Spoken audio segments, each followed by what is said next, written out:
வெளிப்படுற விஷயமா இங்கே தேவன் அதான் செய்தார்.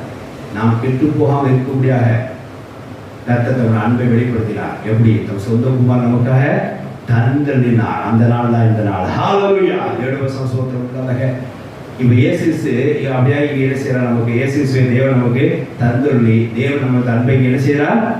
வெளிப்படுத்துகிறார். ஹalleluya. நான் உண்மையில அன்பை வைத்திருக்கேன், என் குமாரை நீங்க பயன்படுத்திக்கிறேன். நான் உண்மையில அன்பை வைத்திருக்கேன், என் குமாரன் உங்களுக்காக வருவார். நான் உண்மையில அன்பை வைத்திருக்கிறேன், நீ யாரும் கெட்டு போகாபடிக்கு என் குமாரன் உங்களை ரசிப்பா. நான் உண்மையில அன்பு வைத்திருக்கிறேன், யார் ஒருவரும் கெட்டு போகாபடிக்கு இதை விசுவாசிக்கிற நித்தியம் பெற்றுக்கொள்ளத்தக்கதாய் என் குமாரன் உங்களுக்கு வருவார் என்று சொல்லி தேவன் நம்மை அன்பு வைத்திருக்கிறார். ஹalleluya. இந்த நாளை நம்ம நினைவு கூறுவோம்ல, அதுதான் இங்கே நம்ம பார்க்கிறோம். கர்த்தர் சோத்திரம் இல்லாத இங்கே தந்தொன்னை இங்கே நோக்கத்தை இங்கே பிடிக்குதா? இங்கே தேவனை இயேசுவை தந்தொன்ன நோக்கத்தை இங்கே பார்க்கிறோம்.